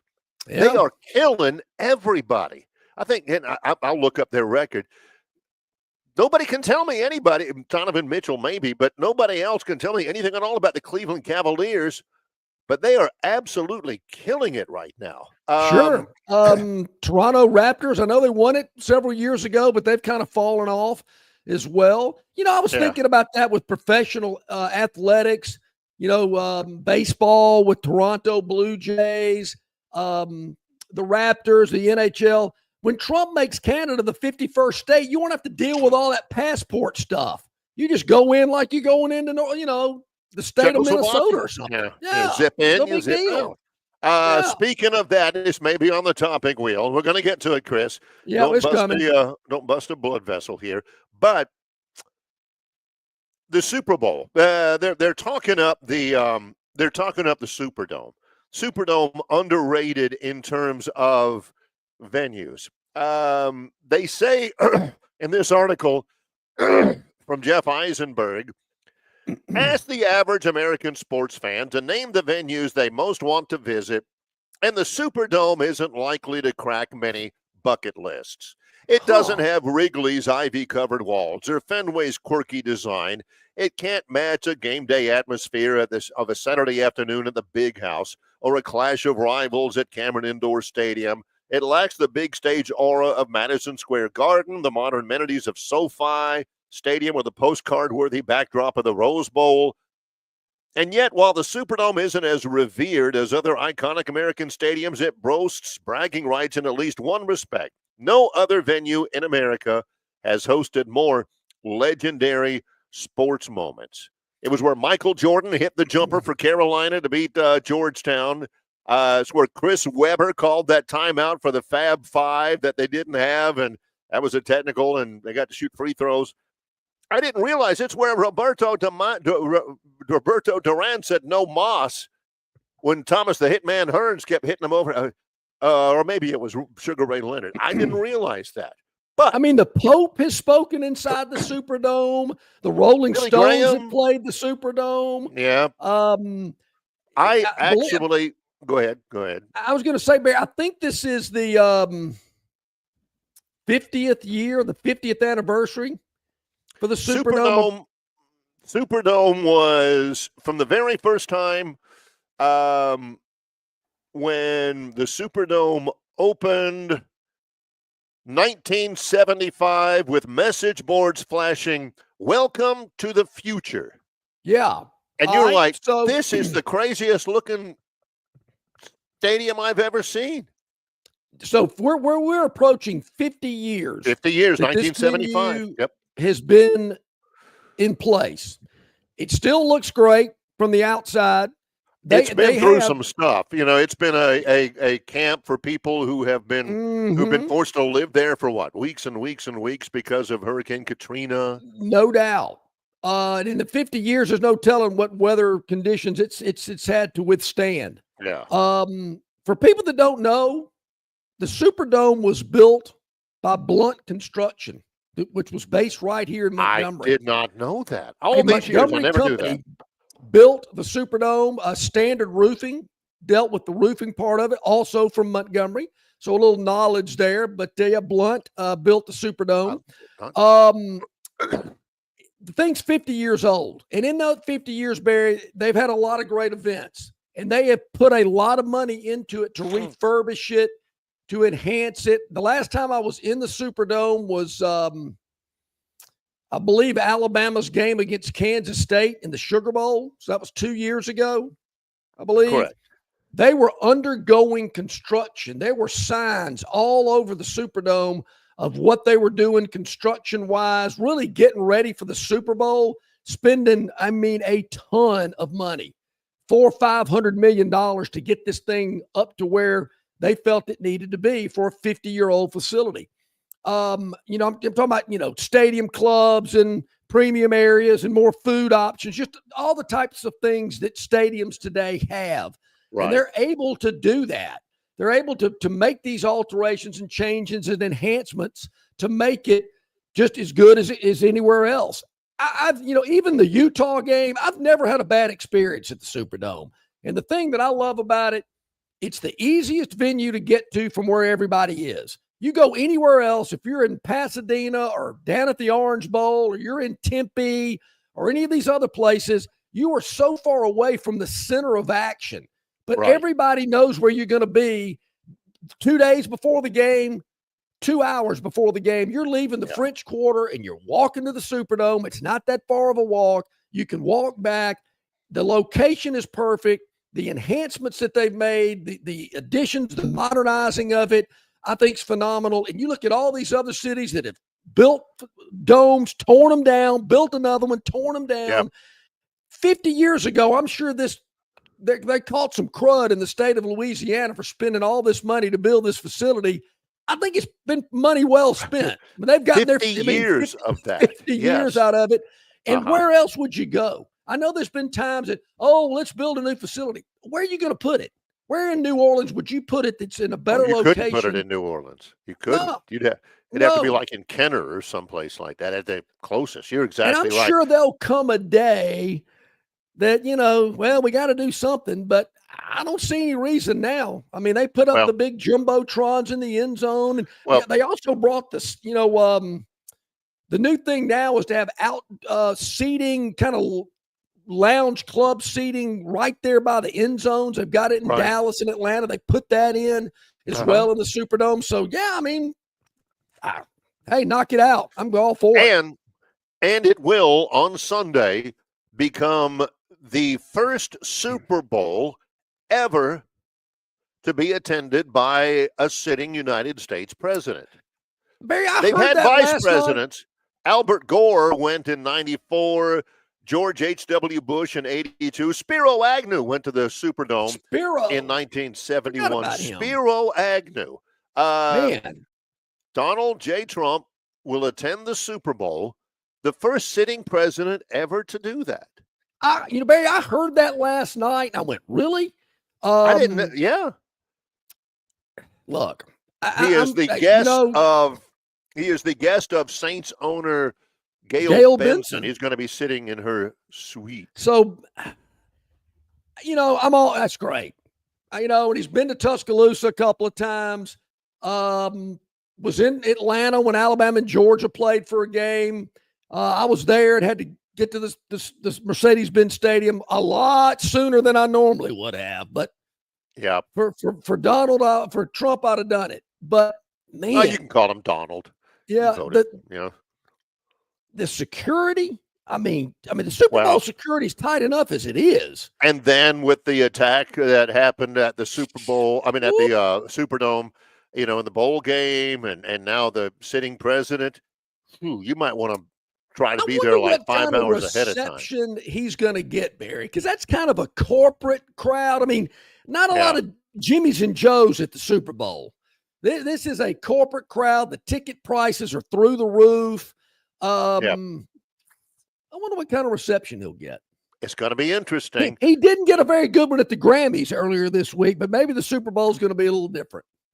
I guarantee you, John found out about that by word of mouth. There ain't no way he was watching it and said, "Hey." No, I kind of saw it on social media. Yeah, I saw no some way social John media. was Actually, Jesse Waters talked about it on his show earlier this week. There you go. That is plausible. When we come back, the Victoryland 777 topic wheel. Correct. Yeah, we're going to get that, Chris the Hammer. It's Longshore and McKnight in association with Yellowhammer News, presented by Bud Light. The Destin Connection Seafood Market offers the freshest seafood direct from the Gulf of Mexico with deliveries daily. snapper, grouper, pompano, flounder, copia, along with medium, large, and jumbo shrimp, hand-picked crab meat, and chucked oysters. They can even cook your order for easy, quick pickup. The Destin Connection can make a po' boy with any of their seafood items that folks in New Orleans rave about. Go by and see them at 3750 Norman Bridge Road or call 288-4272 for pickup orders. Phoenix Physical Therapy is ready to help patients recover, recharge, and rise. They develop a customized therapy plan for each patient to get them back to enjoying their favorite activities. Their experienced team is committed to providing exceptional care in a professional environment. Whether you're looking to prevent or treat an injury, recover from a recent illness, or recuperate from surgery, schedule an appointment with our clinic and take advantage of our physical therapy, athletic training, workers' comp, and employer solutions service. Experience elevated physical therapy today. Call Phoenix Physical Therapy at 239-9316. That's 239-9316. Okay, it is 22 minutes to the top of the hour. Chris is chomping at the bit, and the Victoryland 777 topic wheel, I see it. It is there on the screen in the green room, they call it, in the holding area. I believe it is. See it. There it is. And we can go ahead and spin that wheel. 5 of them. All right, here we 5 go. of them today. All right, here we go. The wheel is a spinning. We got some very interesting categories today, I believe. This one is Willie Nelson had a song, a very popular hit, On the Road Again. Yes. I just can't wait to get on the road again. Seeing things that I may never see again. With all my friends and all that kind of stuff. Mm-hmm. This actually has to do with the Troy basketball team. They are on the road again, and they're going to be on the road a while. Yep, I'm on the road right now. I'll be on the road tomorrow. I'll be on the road Friday. I'll be on the road Saturday, back on Sunday, back again on the road on Tuesday through next Saturday. Right now, I am in Harrisonburg, Virginia. Troy and James Madison will play in men's basketball 6 o'clock tonight on I'll have the radio broadcast. Troy's in second place alone behind Arkansas State. James Madison is in a 4-way tie for third. Big game in Harrisonburg. Troy's first ever visit to JMU, although they've played before. Then the Trojans will head to the Sunbelt MAC Challenge on Saturday in Oxford, Ohio. Troy takes on a Miami of Ohio team that's 17-5 right now. That's a noon start on Saturday for the Troy men. Then next week to Louisiana, to Arkansas. Troy women's basketball team is at home, though. They play tonight against Old Dominion at Trojan Arena. The amazing Sleigh Deck will be on at halftime. That 78-year-old guy who stacks the chairs. Love that guy. It's going to be great. Buy one, get one free for all tickets. TroyTrojans.com. That one tips off tonight. Troy women's basketball, they are in third place right now in the league. 6 o'clock against Old Dominion. And then on Saturday, 1 o'clock in the women's Sunbelt MAC Challenge against Kent State, the Fighting Nick Sabans. That's a 1 o'clock start time at Trojan Arena as well. So lots going on, including the start of college softball this week. Got day that after right. tomorrow. Mm-hmm. Man, great stuff. A lot going on with the Trojans. Check them out. Even when they're on the road, you got to check them out. Listen to Barry doing the games. Hey, Barry, real quick before we spin it again. Yes, I remember Tobias when he was deployed to Turkey gave us a shout out. I remember that, Tobias. So yes, we have been we've had calls and contacts from Turkey, from Italy, from Antarctica. I mean, you name it. Two-time caller of the year, JD, says, where did Bogey allegedly call from that one time? A chalet in the Alps with Roger Moore or something like that? Or was it that chalet Roger Moore was in The Spy Who Loved Me when he skied down the mountain and the Union Jack flag opened up? Yeah. I think that was it. And that's Wasn't the late, that the great one? Bogey. Bogey passed away a couple of months ago. I'm sad. We talked about a lot of our friends. And that Bogey was a great one. Yeah, he was. He sure was. I remember that, JD. Wasn't that the one where Roger Moore, he's like 57 years old, James Bond, and he's dating that 21-year-old. No, he was dating that 21-year-old figure skater, Lynn Holly Johnson. That was In For your eyes only, I believe. I believe it was for your eyes only, if I'm not mistaken. He was skiing with the in model. that one too. Yeah, he was skiing in that one. There was a model she did, maybe a Chanel perfume model was also. Was not that Maud movie. Adams. And I think that was For Your Eyes Only, I believe, was Okay. that All Bond right. movie, was All the right. name of that one. I mean, we could Yeah, have a we've Bond had- trivia. In the summer, we'll have a Bond trivia wheel. That'd be a good one. Yeah. Yeah, we'll have Gurn Jr. put up some clips and have you guys identify them and everything. So yeah, there we go. All right. Let's see what's up next on the Victoryland 777 topic wheel, where you can be a winner too. Victoryland open 24 hours a day, 7 days a week, exit 22 off I-85 in Shorter, Alabama. All right, Music City. We were talking about that earlier today when it comes to the SEC football basketball tournament coming up, and that's kind of what this is. Music City, Nashville, Tennessee, a booming area of the Southeast, and man, I'm telling you, they are got it going on in Nashville. I've always been impressed when I've been up there and enjoyed it. I want to say Nashville. This isn't the topic, Will, but very serious about maybe trying to acquire a Major League Baseball team. They got NHL and they've got NFL. Well, they should. Or they really should. Was it NBA or Major League Baseball? One of those two, I know they're real interested in possibly acquiring. But Barry, the tournament, and we talked about it. Total Sports Travel can get you hooked up. Check it out, totalsportstravel.com, for all of your accommodations for the SEC tournament in Nashville. Yesterday, we mentioned someone noted there might be 13 SEC teams that make the NCAA tournament. Woo! Yes. There's a latest projection that's out. For some reason, Robbie from Greenville, who is not up right now, which is shocking, he's a big Joe Lunardi guy. He's the bracketologist for ESPN, and he has just come out with his latest bracketology as of this morning. And he has got 13 teams, 6 of them that are locks, 13 total that are going to be in. 3 of them are likely, not sure. 1 bubble team. The bubble team is Georgia. But Auburn, Alabama, Tennessee, Florida, Texas A&M, Kentucky are NCAA locks. The 3 likely teams are Missouri, Ole Miss, and Mississippi State. The bubble team, Georgia,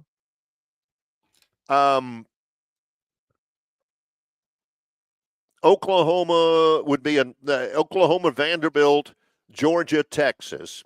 Georgia would be the lowest seed at an 11.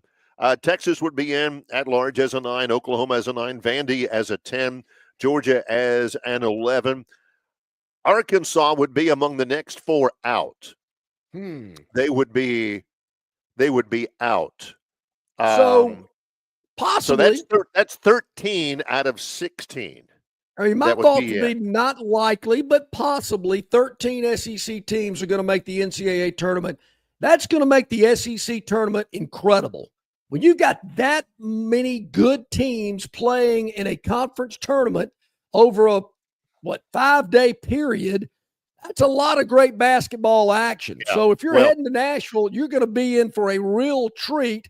And like I said, go to totalsportstravel.com. They got your travel packages ready, hotel accommodations at the Omni, 1 block away from Bridgestone Arena. What are you waiting for? I'm looking right now at the bracket for this. Yeah, it all begins on Wednesday. And there are 4 games on Wednesday. Yeah, how do you account for more? Well, you have more Wednesday games. Thursday, Friday, Saturday, Sunday. It is a long thing. I don't think it has much value for the 9. Chris the Bammer says, I think the SEC gets 9 in. Chris, I agree with you. I think that's just a minimum, though. I think they'll get 9 in just I mean, that's already done. How exciting but there is may that be 4 more that is going to make it in to make 13 total, but they better have something going on in the SEC tournament. Not that it's not exciting every year that we've done it. It has been. But Barry, in the 30 years we've done the Longshore and McKnight Tournament Bracket Challenge, we've never been close to having this amount of SEC teams that are in it or could be in it. That's going to make the tournament bracket challenge even more exciting. We were talking about it earlier the week with our good friends from Yellowhammer News, and man, they're excited about it as well. And we got some enhancements, and we've tweaked some things to make it even easier for you, the viewer and the listener. But there's the bracket right there. Gurn just put it up of when they play and what network will be carrying it. So, and I got a feeling Gurn Jr. is going to catch some of the action since he's there in actual network control.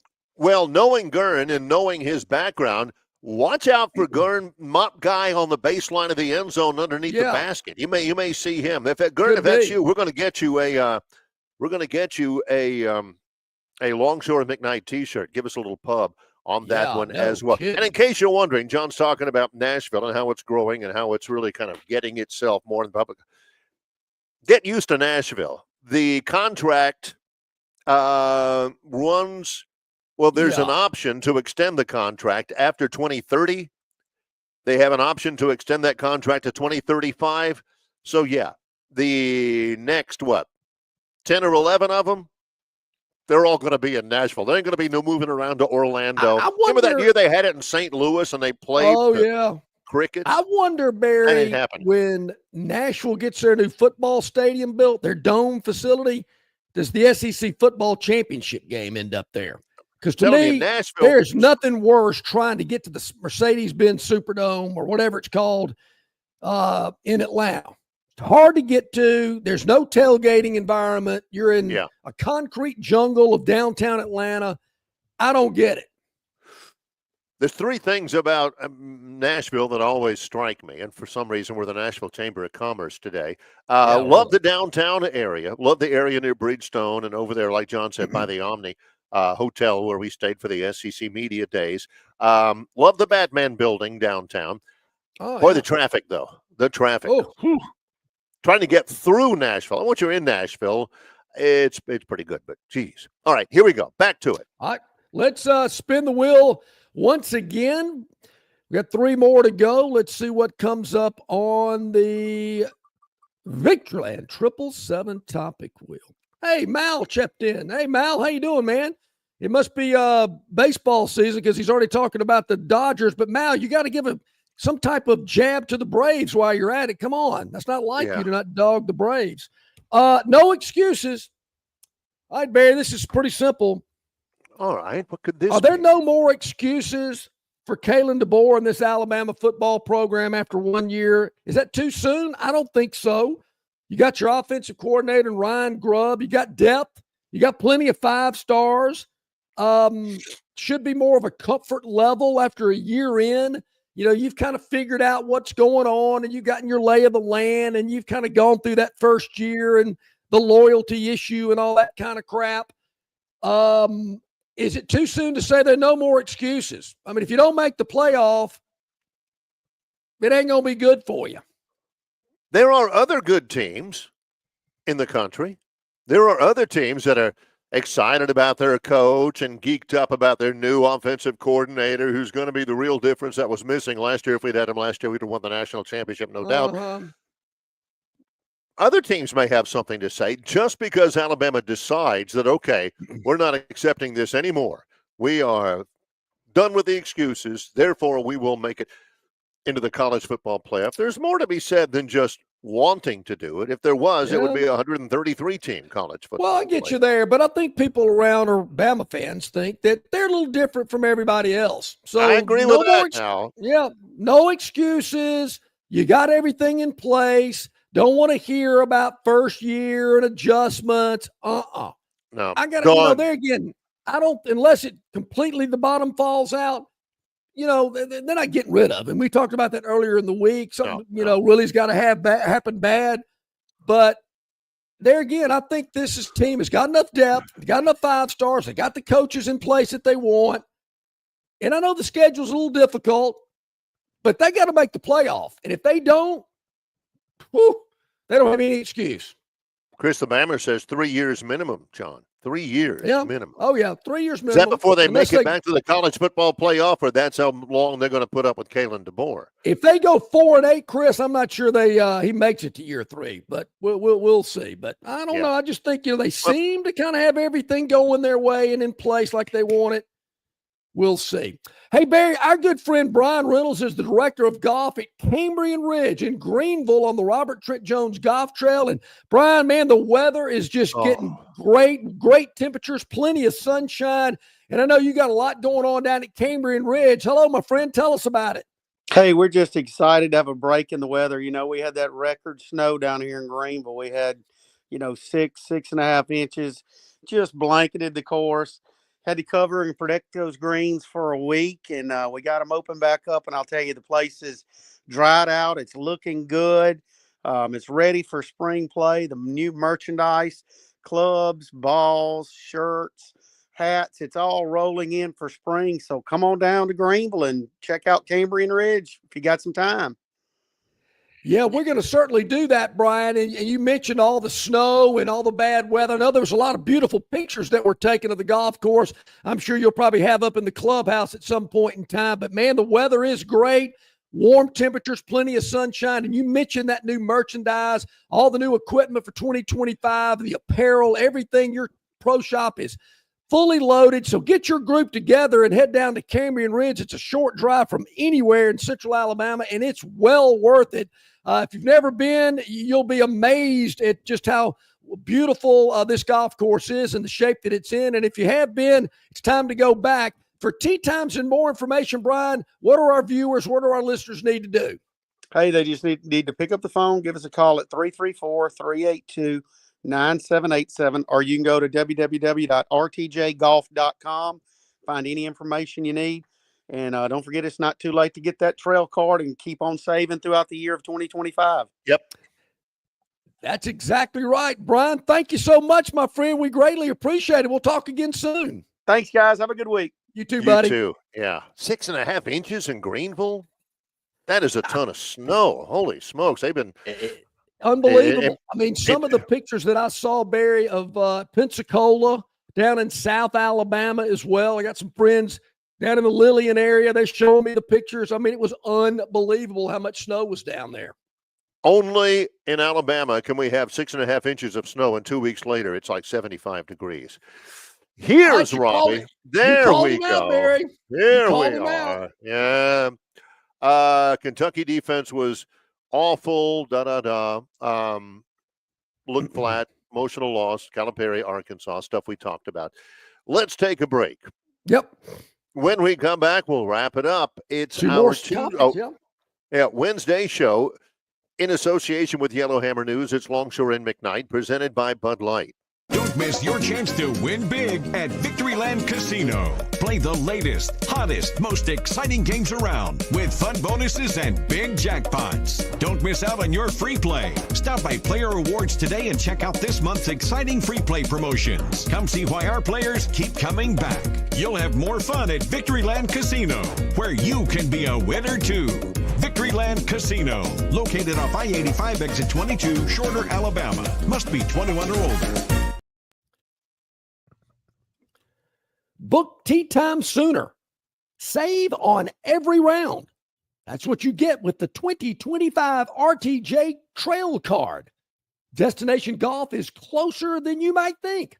Buy a 2025 Trail Card and save every time you play.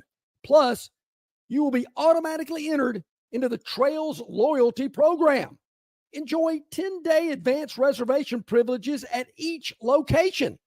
11-day advanced internet tee times on rtjgolf.com and the RTJ app.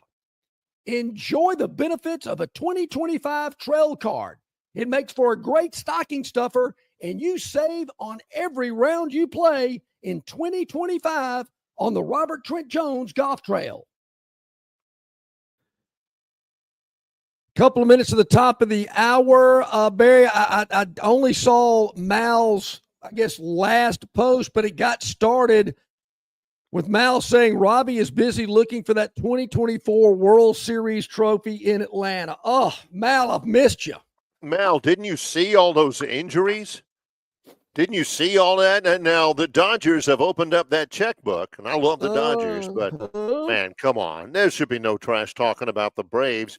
All the people hurt, Ozzie, Acuna. This is what gets me through baseball season. And I love my man John from Wetumpka with the countdown clock and how many days, hours, minutes until baseball starts. Like 9 days. But then we have the counterbalance with Mal. Mal grew up in Montgomery, lives in Atlanta. His bride's a Georgia grad as well, so Mal and I have a lot in common. We grew up playing Y-ball together, and Mal doesn't like the Braves. So Mal gets preferential treatment in my mind. Yeah, you know, John says, more Mal. Hey, Mal, you dissing the Braves? That's a gold card on this program. Yeah, I'm in. So, and he's a big Dodger fan. So good to hear from Mal. Hadn't heard from him for a while. So, Barry, that tells us baseball's getting close. It is. I am all about it. College baseball begins not this weekend, but next. Is it now almost done with our show that we realize that today for football is National Signing Day? Barry, you are Wednesday right. in February. Wow. Today Man. is, remember what it, here we are, we're almost done. And we're like, oh yeah, I'm looking on Twitter and X and there's, hey, offensive tackle committed to Michigan. And I'm thinking, how does that, today is not, remember how it used to be? How grown men used to wait for our radio show to come on so they can call and talk about how the Aubs are paying everybody and how the Crimson Tide is, shoveling in. And this guy, this 5-star, I'm telling you guys, his name is Star Jackson, and he's going to be the next great quarterback at Alabama. There is no doubt at all that Brian Steger is going to set an Alabama rushing record. I just know it, guys. And now here it is, and we're like, oh, yeah. Who was the quarterback when Ray Perkins was the coach? The kid was from somewhere in Georgia. Billy Ray. Billy Ray? Yeah, I think it was Billy Ray. Yeah. Billy Ray and Jeff Dunn. Jeff Dunn was from Greensboro, how about Gene Newberry? Remember him? He ended up playing tight end, I believe. Caught a pass against Kentucky for the win. Back in those days, we used to have – how in the world did Stephen Davis go all the way from Spartanburg, South Carolina to Auburn? I wonder what made him do that. Those were National Signing Day takes. Somebody out there's got to ask those type of questions. Just happened to be me. But back in the day, it was, we'll talk a little bit about that more in future episodes because, man, the first Wednesday in February used to be off the chain. People would stay home from work before the internet. It was all about magazines and telephone numbers where you dialed 3 for your school to hear the latest scoop. I mean, you wouldn't believe it, you younger viewers and listeners out there. All right, we're going to continue our topic wheel tomorrow. We'll leave these two topics up and get to them tomorrow on the show. Also, don't forget, Bart Heisch, our resident college basketball insider, joins us tomorrow at the bottom of the second hour. To kick off the second hour, Rodney Orr, the Tider Insider, sponsored by the Destin Connection Seafood Market. And at the bottom of the first hour, it's Jason Caldwell of Auburn Undercover. So we got a lot going on with guests tomorrow, but we want you on the chat line, the emails. We want to hear from you. Yep. In association with Yellowhammer News, it's Longshore and McKnight, presented by Bud Light.